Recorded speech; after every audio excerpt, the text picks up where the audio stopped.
Right. So, good morning or good afternoon if you are attending from Turkey, and welcome to this seminar, which is going to be presented by our guest, Dr. Işıl Kaçar, and we are so happy to have you here. She's going to tell us something about online flipped learning, which is why we promoted this seminar as part of the technology enhanced language learning strand as well. But that's really all I have to say. Dr. Kajar, whenever you want to begin, the floor is yours. Thank you so much for coming here. Thank you for your kind introduction, Paolo. Welcome everyone. I would like to talk on online flipped learning and task design for inclusive and engaging learning environments. In this talk, I will be incorporating EFL students and pre-service teachers' perspectives. I'd like to thank ELINET Organization Committee for giving me the opportunity. Thank you.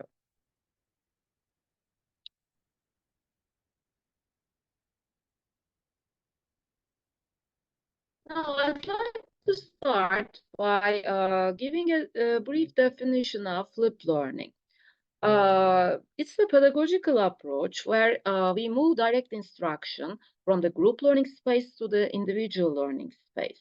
And the resulting group space is transformed into a dynamic, interactive learning environment where the educator guides students as they apply concepts and engage creatively in the subject matter. Basically, in learning, there are three phases. These are before class, during class, and after class phase. In before class phase, students get adjusted to the new concepts and class material through digital channels. Students can take notes and write down questions. During class phase, students explore the new concepts through learning activities such as discussions, problem solving, critical thinking, and one-on-one teacher interaction. And in the after class phase, students continue their mastery learning and understanding of the material through higher order application, evaluation, and assessment. And I would particularly focus on the online flipped learning design in our talk. Now, there are different steps in online pedagogy. Oh, I'm sorry about the first two steps. I think there is something wrong with the. Okay, I apologize for the inconvenience. Now, in the first stage, which is called the pre-work, this takes place before the in-class phase. And the pre-work phase takes place asynchronously. Prior to the synchronous session, the teacher assigns a short video with the embedded interactions, related readings, and or activities to introduce the content to students. The pre-work is structured, multimodal, and interactive. For example, students watch a video lesson on the teaching of writing presented in Playposit or at Puzzle video with embedded questions. They might also read the textbook chapter on that topic in perusal while participating in social annotation alongside. This is only one way of doing this pre-work activities. Sometimes we are not necessarily limited to the use of videos. We could also give students a reading text prior to the lesson, and in this way students can also conduct the pre-work stage in through a printed material as well. And in the second stage, this is the signing activity that takes place in a synchronous way. So this session begins with an open-ended prompt related to the pre-work, posted in a shared space where students respond and sign their name. We usually, in the online flipped learning experience, we hold these sessions on Zoom or on other Google Meet or Blackboard, on some other video-mediated device. And for example, students write a sentence about what they did before class using a language where they are not proficient, and then engage in a discussion of how they felt and what they focused on during the task.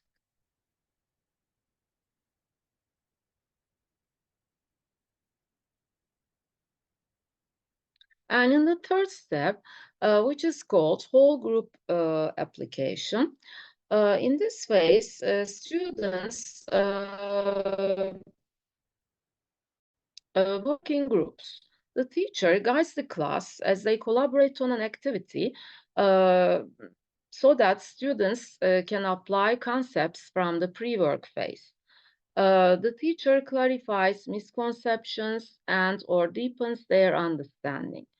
Here is an example activity. Students examine a writing sample from an advanced intermediate non-native speaker and create a T-chart of what features of both native speaker writing, such as idiomatic expressions, and non-native speaker writing.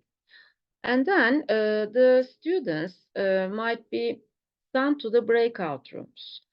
In this phase, the teacher provides explicit instructions for a timed and structured group activity, reinforcing and extending student learning. For example, the students might analyze two writing samples, one by a beginning writer and one by an intermediate writer, and document strengths and areas to work on for each.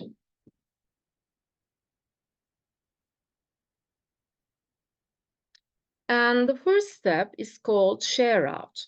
Here, groups share their work by presenting their product or findings. The teacher elicits peer feedback using share, help, ask, and comment protocol. For instance, the teacher asks at least one group to show their whiteboard and invites the others to provide feedback and add material from their own group. The sixth step is called preview and discovery. Here, the teacher shows the students the selected content from the next pre-work and introduces key terms and concepts. For example, the teacher might share slides from the video lesson for the upcoming video lesson, showing two book covers, and ask students what they notice about each book and whether it might be appropriate for language learners. So these are the 6 steps of online synchronous flipped learning approach.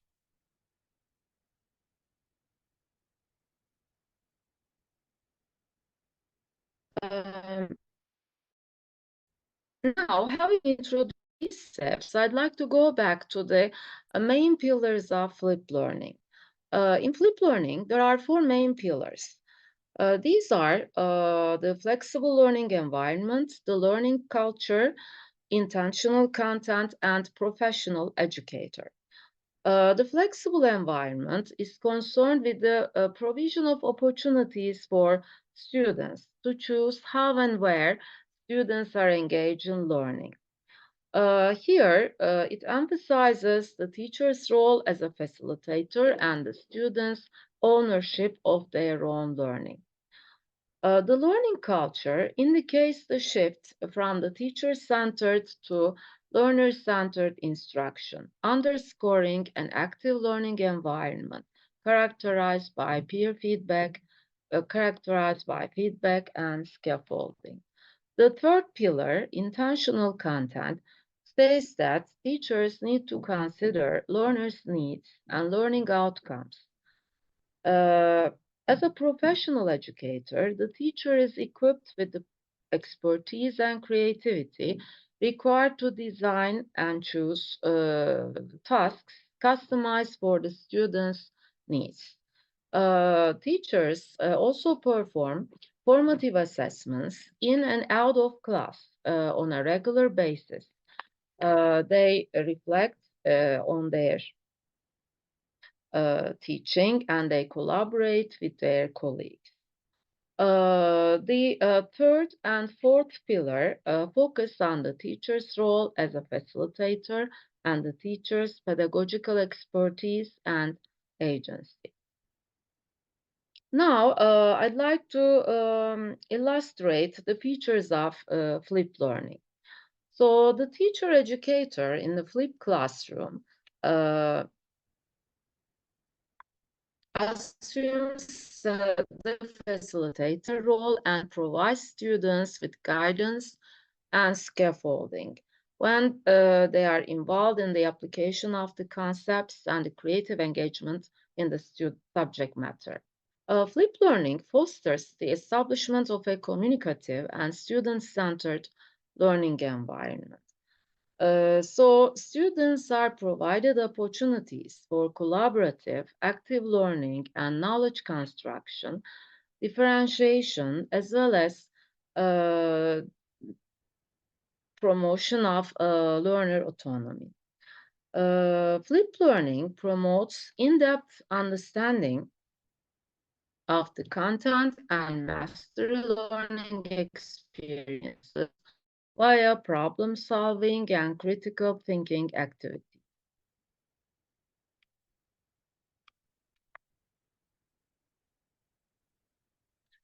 In the asynchronous online flipped learning approach, this actually adopts the same sequence as the online traditional flipped, with out-of-class work in the asynchronous space and in-class work in the synchronous space. Here, in the fully online flipped learning approach, the students also are engaged in the pre-class activity in a synchronous online, actually.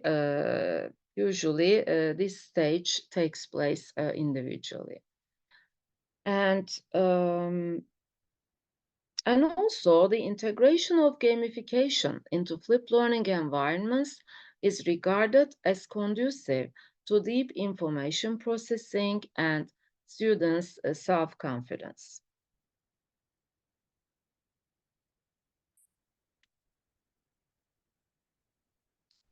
Here, you can just take a look at different activities that might be involved in different phases of synchronous online flipped learning. For instance, the pre-class activities might be in the form of videos or readings, discussions, questions, or that might also be output tasks. And about the in-class phase, students might be engaged in presentations, peer instruction, debates, role plays, and in the post-class activities, students might be engaged in extended readings and more output tasks and discussion questions. The main feature of synchronous online flipped learning, which is also the case for the traditional flipped learning, is that the formative evaluation is emphasized. Now, I'd like to shift to the universal design for learning principles. because in this presentation, I'd like to align online flipped learning with the universal design principles. Universal design for learning is a framework for designing flexible instructional environments and proactively integrating supports addressing learner variability to provide equal opportunities for all learners. The increasingly diverse learner profiles of the 21st century underline the importance of a more inclusive curriculum design and the integration of inclusive practices into the learning environment to promote learners' progress. Accessibility of instruction to a wider range of learners is postulated as the basis of UDL, with multiple means for students' access to information, as well as their processing and internalization of it. Flipped learning and UDL can support the creation of an inclusive, learner-centered classroom and curriculum. In fact, both approaches tend to incorporate a technology-rich environment with groups of networked learners, individualized and group instruction, autonomous, self-paced, reflective, and flexible learning. Now, I'd like to take a look at some studies conducted in the flipped learning in ELT in the Turkish context. Recent metasynthesis studies highlighted the positive effect of flipped learning on students' academic achievement, motivation, and metacognitive awareness. Specifically, the majority of the studies in Turkey have been conducted in higher education, while studies that cater to primary and secondary education are limited. Considering the context of ELT in the country, a systematic review of graduate thesis suggests that the advantages of flipped classroom approach outnumber the disadvantages, emphasizing some novel challenges for teachers and the students. I'd like to have a brief outlook on the studies. Actually, the studies in the Turkish context are growing, and it's a growing research area of interest in the Turkish context. So when we look at the design factors in flipped learning, what's important in the flipped task design is not the technology, but the change of instructional models that are fruitful to help students gain more instructional support. Flipped learning underlined the importance of incorporating hands-on activities involving higher-order thinking skills. Previous studies indicate that when lectures and assessments are shifted to out-of-class activities, the students may be more meaningfully engaged in course content. The flipped classroom material design needs to have open-ended and incremental design features that motivate students to reflect on their own learning process. I'd like to highlight some considerations for the assessment in flipped learning. Flipped classroom implementations enable teachers to align their assessments with the course goals via formative assessment tools. Formative assessments permits the continuous monitoring of students' work. By reporting the students' progress in relation to the course goals, flipped learning enables teachers to make adjustments when needed. Formative assessment tools can serve as a guide for teachers' classification and ordering of the course content if they are aligned with the course goals and Bloom's taxonomy of thinking skills in flipped classrooms. Now, when we just take a look at different pillars of universal design for learning, we can talk about three main pillars. The first one is the multiple means of representation, multiple means of engagement, and multiple means of action and expression. Now, I'd like to take a brief look at what each of these pillars stand for. Regarding multiple means of representation, that refers to the provision of diverse ways of information and knowledge acquisition for learners. That accounts for the what of learning. And when we talk about the multiple means of engagement, we refer to the provision of alternative ways for learners' demonstration of their knowledge. This refers to the why of learning. And the third dimension is the multiple means of action and expression, tapping learners' interest to foster their connection with the new knowledge and enable them to communicate effectively. This accounts for the how of learning. Each UDL principle is expanded into UDL guidelines and checkpoints. So here we can just take a look at it in this figure. You can just refer to the UDL guidelines, which was published by the CAST organization for the detailed guidelines and these checkpoints. The depth and comprehensiveness of the UDL guidelines can guide educators to build flexibility into all components of the curriculum, ranging from goals to methods, materials, and the assessment, so that all students are supported in their access, participation, engagement, and ongoing monitoring of progress across all facets of learning. In UDL curriculum, formative assessment is employed during instruction to monitor student progress and to inform instructional decisions. Formative assessment is considered valuable in the UDL curriculum, is in fact considered more valuable than the summative assessment. Uh, and designing curriculum that adheres to the UDL principles ensures that the goals, methods, materials, and assessments work seamlessly together to optimize learning.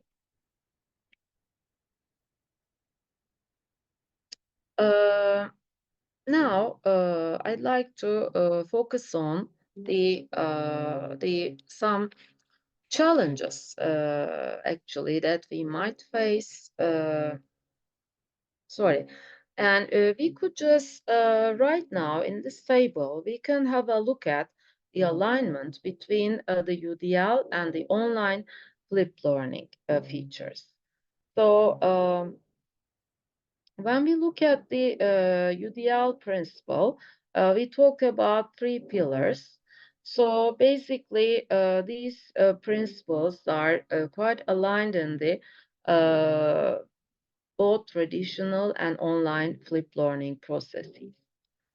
So we can see that, for example, this multimedia support is quite valuable in the as a pillar in the UDL framework, which is also the case for the flipped learning, or critical thinking, and also, uh, yeah, this multimodality and connecting the new information to learners' prior knowledge. In terms of engagement, uh, when we look at the chart, we can say that the authenticity, activity design with authentic learning outcomes, uh, and also opportunities for self-reflection and personal response, and provision of timely, specific, and informative feedback. These are some of the features that are aligned with UDL and the online flipped learning environments. Okay, I think we have already talked about. So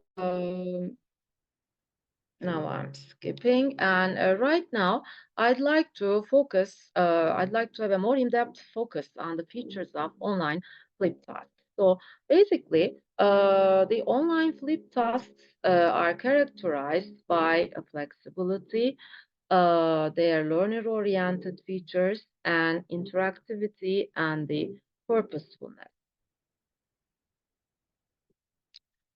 Uh, yeah, we also talk about these, I think, gamification and the lower order and the higher order thinking skills. So online flip task design incorporates uh, among all the other features an emphasis on critical thinking and different levels of Bloom's taxonomy. And also in terms of online task design, uh, it is suggested actually a progression from receptive to productive assignments, which is also in line with Brand's 2019. And I think when we talk about flipped learning, we need to also consider this Bloom's taxonomy, because in preparing flipped learning plans and all the activities, actually, they incorporate different stages of Bloom's taxonomy levels. And I'd like to also share with you a project that I conducted, uh, which took 3 years actually, related to flipped learning. So that was called the Flipped Impact Project. That was classified as a key action 201, the Schools Partnership Project. And we had partners from the university level and from the K-12 level. So as for the international partners, we have partners from Lithuania, Spain, the Netherlands, and Turkey. And the project actually lasted 3 years while we were hit by the COVID-19 as well. So we started the project in the year 2018 in the fall semester, and then we piloted it, and then we just had the first face-to-face implementation, but we had this COVID-19 interruption, and then we turned into the synchronous online flipped teaching. And as the Turkish partners, actually, we worked in close collaboration with the Metu Foundation and Development Schools. And we just worked with a cohort, uh, a, a cohort that we determined at the beginning of the project, and we went on with the same participants all through 3 years. Now, when we just take a look at the some of the tasks that we have used in the project, so and that was the whole project actually was carried out on an international educational platform called myschoolsnetwork.com that was founded by our Dutch partners. And we have actually, as a whole partners, we prepared an online flipped course on this My Schools Network platform, and the students were asked to complete these pre-class activities on the platform. And then in the in-class phase, By the way, these in-class implementations took place as part of the teaching, learning, and training activities in the project.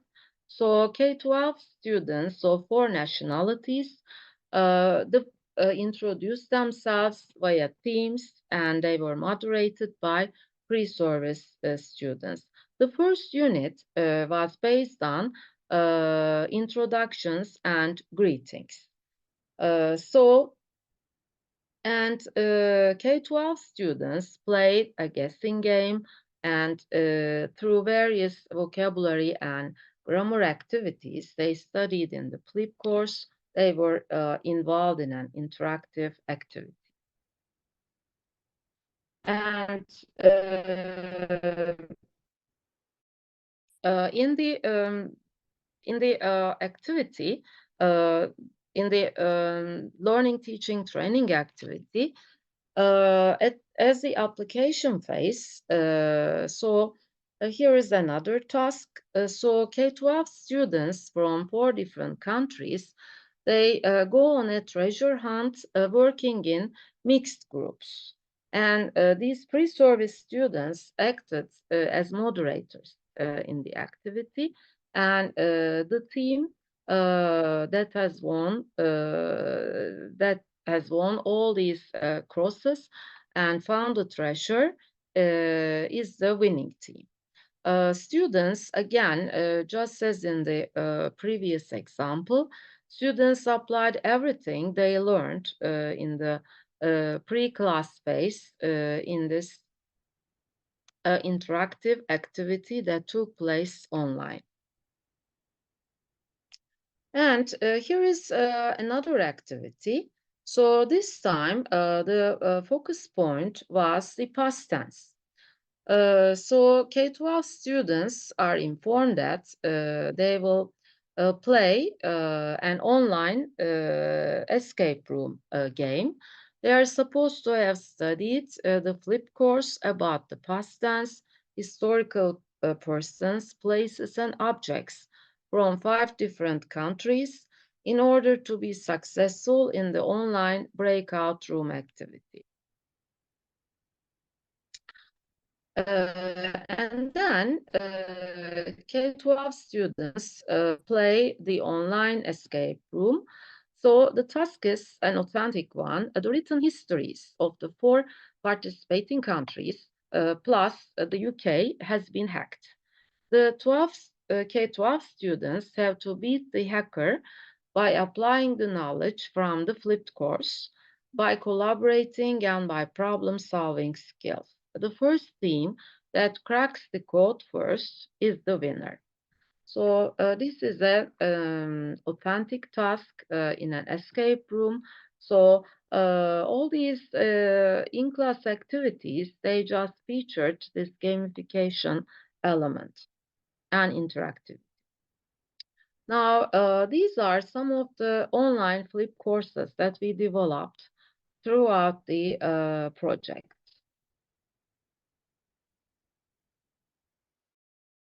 Now, in this part of the presentation, I would like to look at the online flipped learning from a teacher-educator's perspective.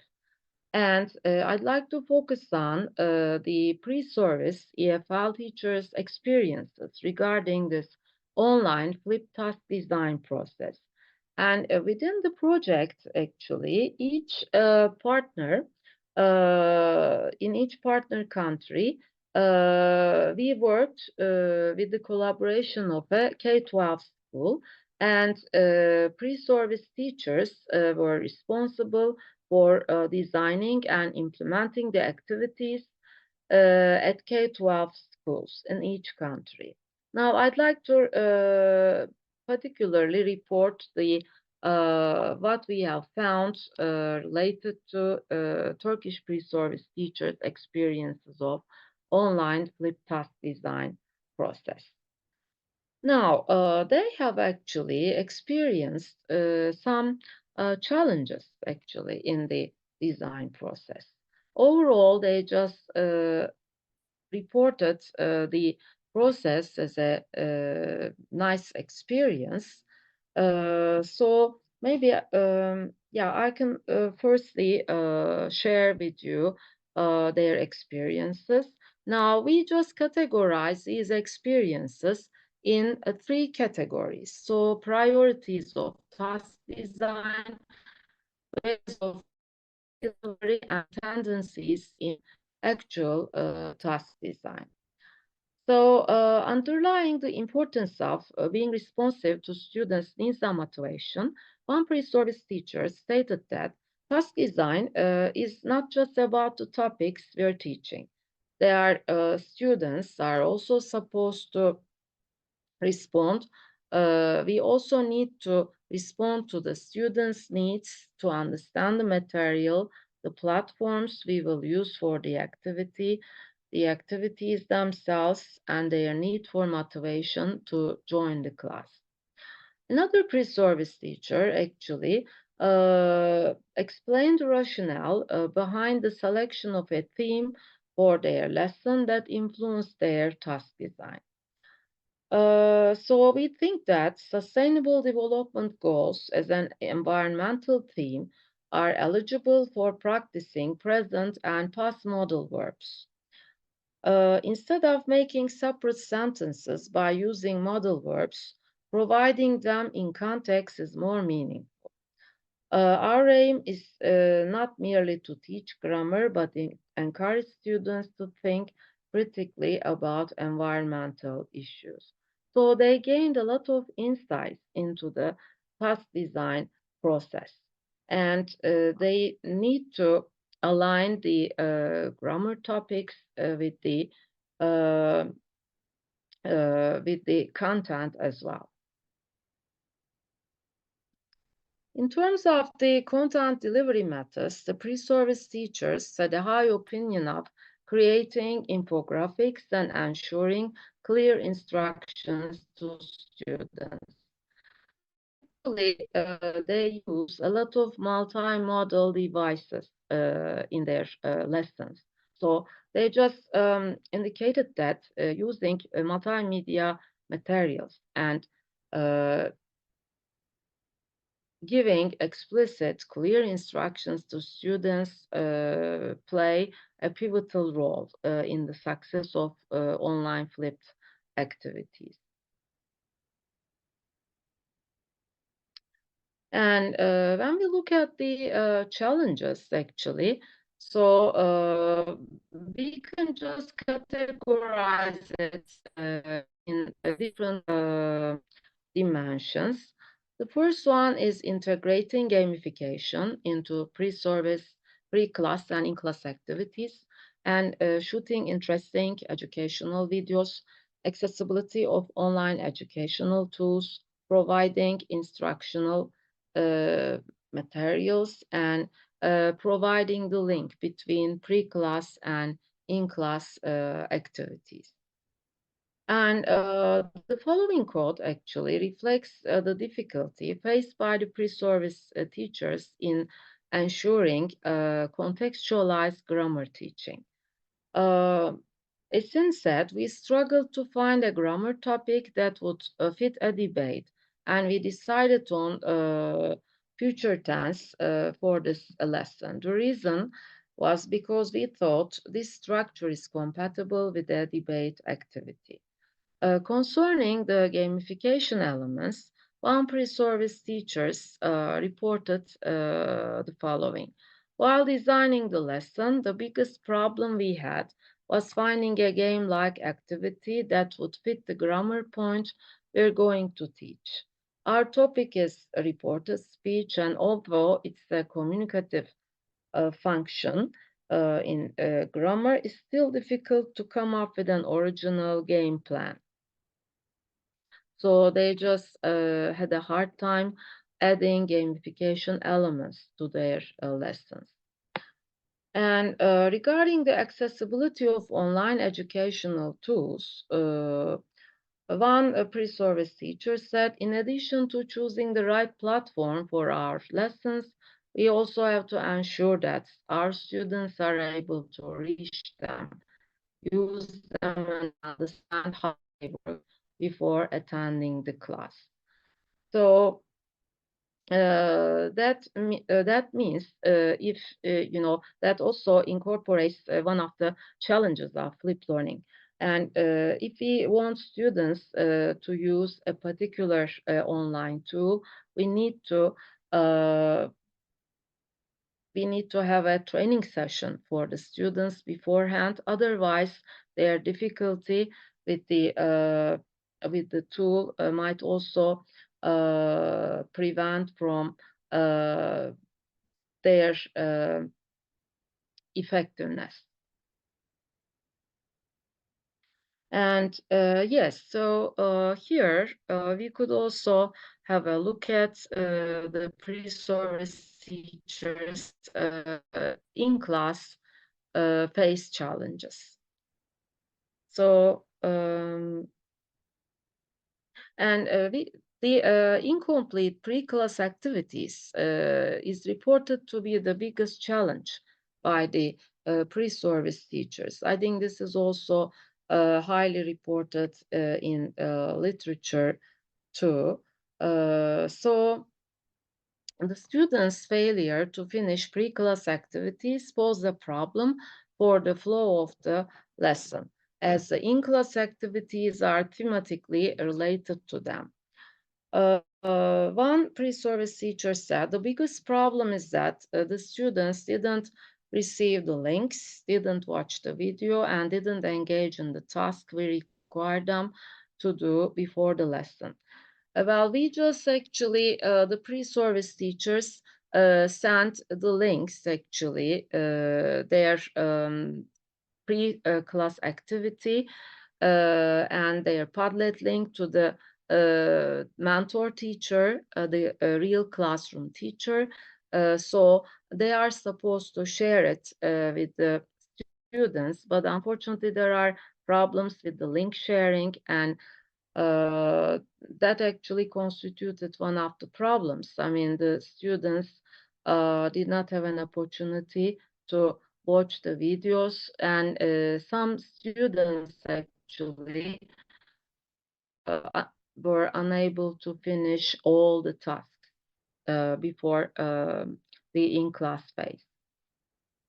And we also in the study had a look at the students' perceptions, the K-12 students' perceptions, and we analyzed students' perceptions of online flipped learning activities from the classroom engagement framework. So the core components of this framework are cognitive, affective, and behavioral dimensions. The cognitive processes deals with the processes such as meaningful processing, strategy use, concentration, and metacognition. In a review study by Bond, positive self-perception, self-efficacy, self-regulation, understanding, and learning from peers were also identified as cognitive engagement factors. The affective dimension is related to the positive feelings of students, such as interest, excitement, and amusement. Apart from these aforementioned indicators, positive interactions with peers and positive interactions with teachers were also included in the affective engagement framework. The behavioral dimension addresses the observable behaviors, such as being active in teamwork and completing tasks without delay. Two other indicators of behavioral dimension mentioned in the literature are listed as increased interaction with peers, confidence, learning from peers, and study habits, assuming responsibility. Now, here actually, these are the main themes and the sub-themes that we came up with in the study. So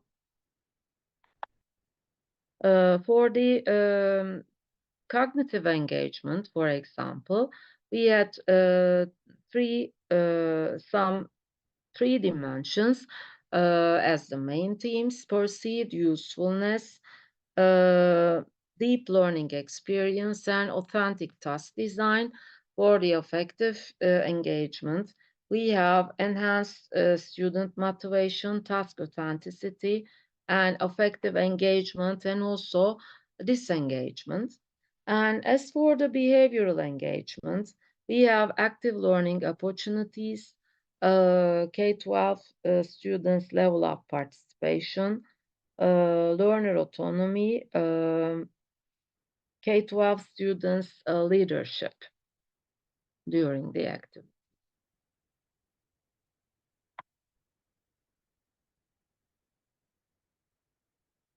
Okay, now I'd like to share some quotations from the interviews with the students. So these are really revealing quotations. So particularly the first one. One student from Turkey, referring to the deep learning experience she had through this online flip activities, says the flip tasks mean more work, but I think you learn more from it. This is quite revealing, particularly when we think of the students' reluctance to get engaged in the pre-class activities. And a student from Spain says, this is richer than a lesson.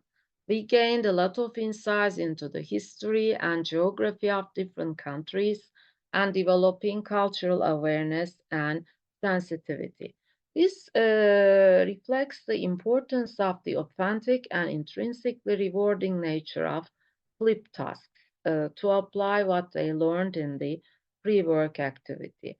So the opportunity they found to apply what they learn in the flip task in the pre-class phase, uh, in the in-class tasks, that really motivated students. Um, and one student referred to the interactive nature of these flipped activities. My motivation increased a lot because we're doing fun and interactive activities. Also, doing activities with my international group mates increased my motivation.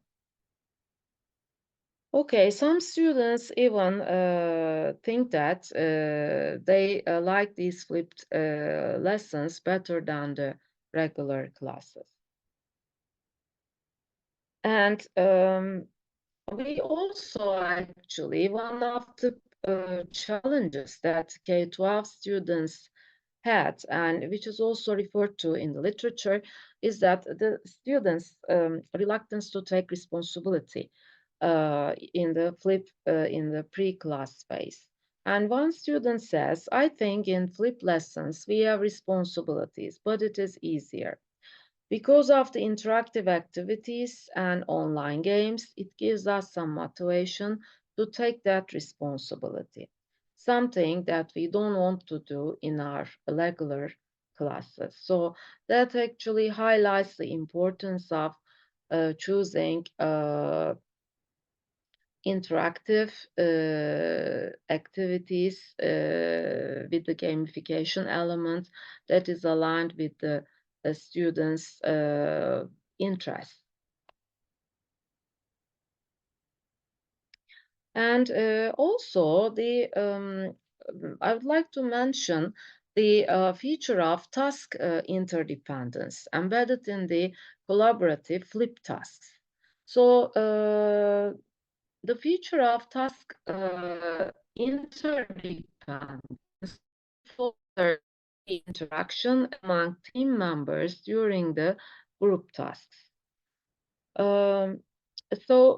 Particularly, in the group tasks, they said we needed to know the people better to complete the task.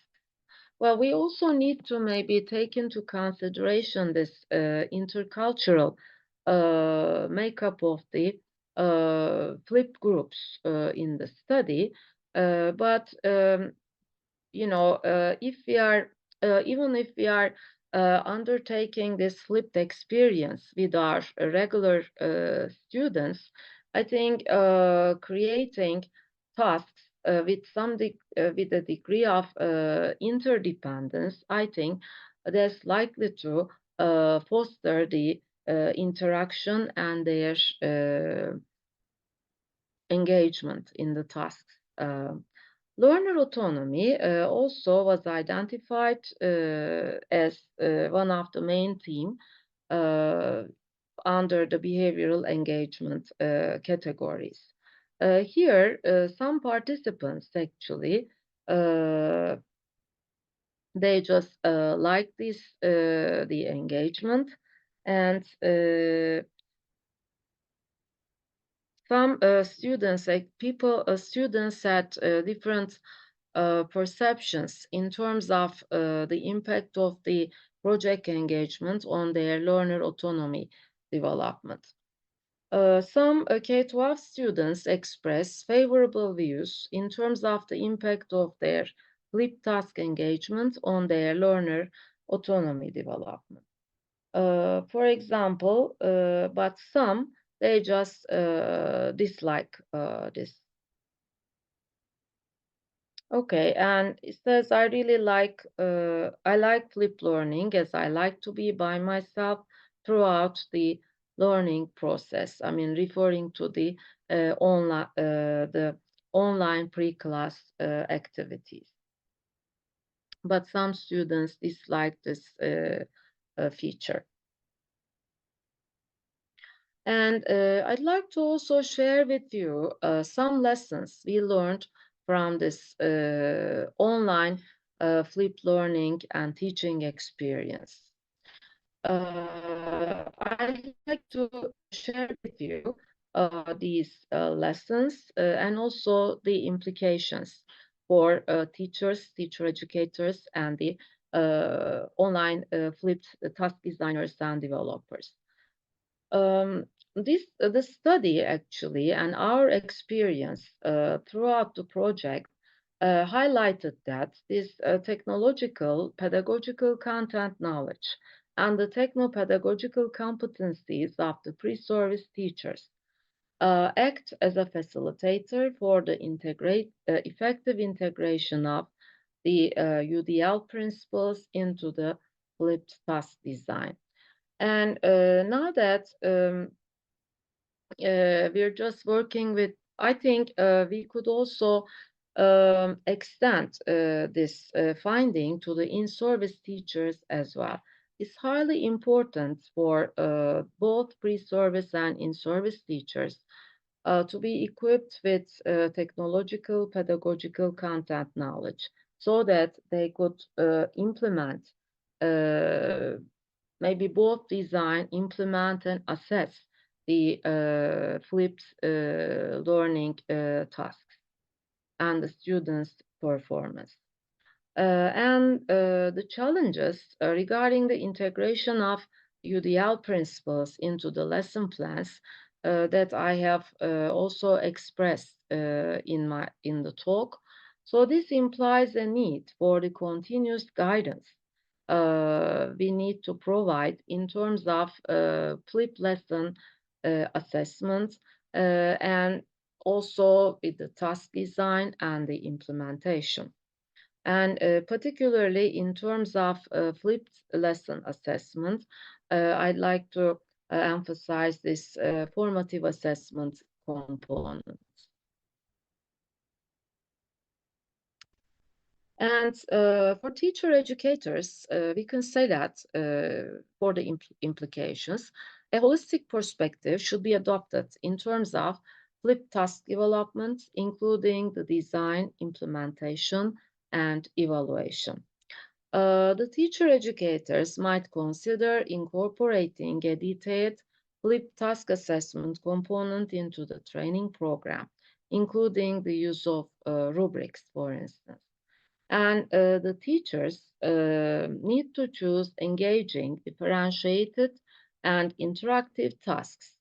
They need to pay attention to the link between the pre and in-class activities they also need to provide continuous scaffolding for students.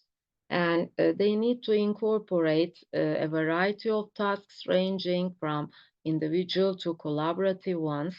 And they also need to consider the pre-task activity challenges for students beforehand and to take action. Flipped course designers might also find it beneficial to consider the task design challenges that we have already talked about while developing new flipped courses. Now, one suggestion actually for the students' reluctance to get engaged in the pre-class activities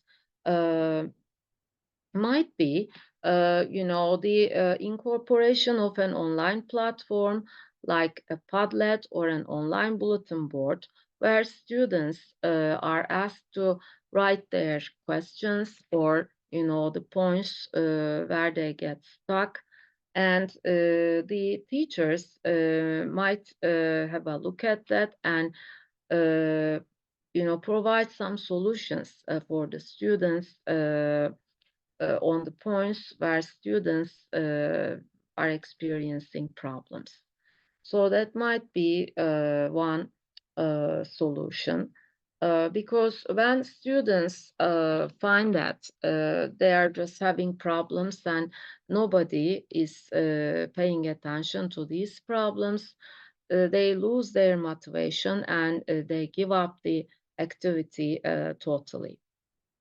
And also it's important to use some peer interaction at the pre-service stage as well. Maybe, the pre-service tasks might be designed in such a way that allow peer interaction as well, just as it is the case with the in-class phase. Thank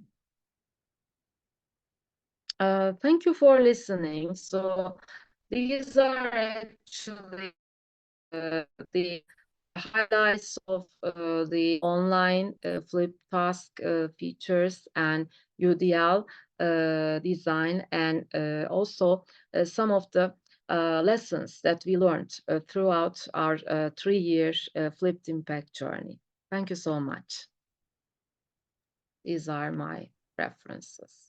By the way, I'd like to also highlight these 2 publications that came out as a result of our project.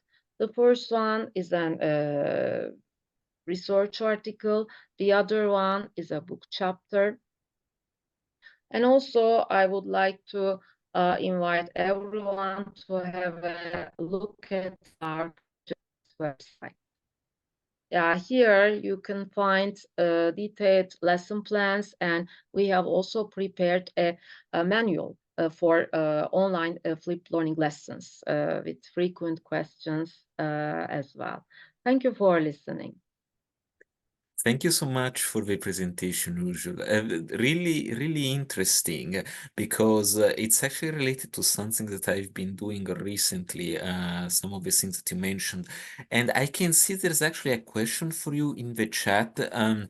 I think the person who left it had to go, but since the video will be available, perhaps we can answer. Please, I would like to know why you used online flipped learning. Oh yeah, that's because of actually we just ended up actually that wasn't our authentic original plan because we started the project before the COVID-19 outbreak. So that's why we just started with the traditional flipped learning, the pre-task phase taking place face-to-face, and so before the class, that is actually online, and the in-class phase face-to-face. But due to the COVID-19, so we needed to shift all our activities to the online platforms. And that's why we just shifted to the online flipped learning design. Actually, as I mentioned in my presentation, both the traditional flip learning and online flip learning, they share very similar features. With one difference, the pre-class activities, yeah, both pre-class and in-class activities are conducted online. Yeah, in the previous phase, we just have only the pre-class activities online. See. Thank you. Thank you, Uju. Does anybody else have a question for our guest? If not, I will ask just one question.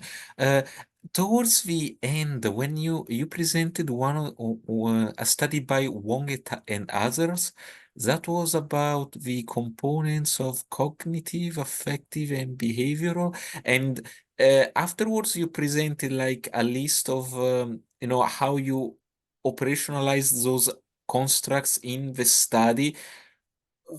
W- for example, you mentioned like engagement in certain things, and was that taken from Wong and other study, or was that something that your team did?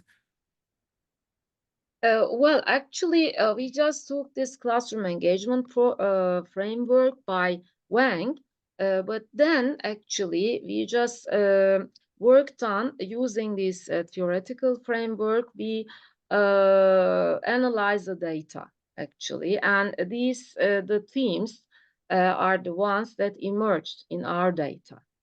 I Uh, see. yeah. All right. Um, So that's great. Anybody else? I see we have lost a few people, but that's because we've Sorry been for the a long little. presentation. No, Yeah. no worries. I think it's going to be appreciated. I just want to remind everyone that we're going to upload this video on our channel very soon, so you may all watch it there. So if nobody has any other questions, and if you do have them, you can send them to me and I will forward them to Dr. Kaçar. But let's just give one last round of applause. Thank you so much for your presentation and for being available for our Thank you series. so much for giving me the opportunity to present here. Yes, actually, the guests might look at the our project website. Maybe I can also uh, write it again, share it Mhm. again uh, in the chat box.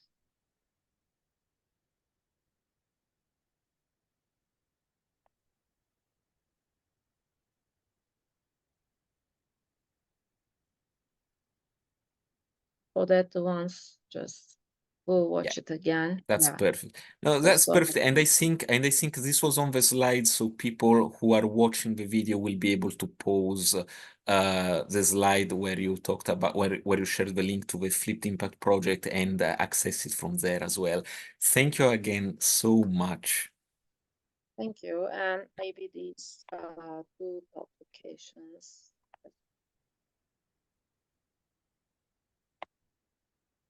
Yeah, Yes. that's Okay. great. Thank you. Thank you. Yeah.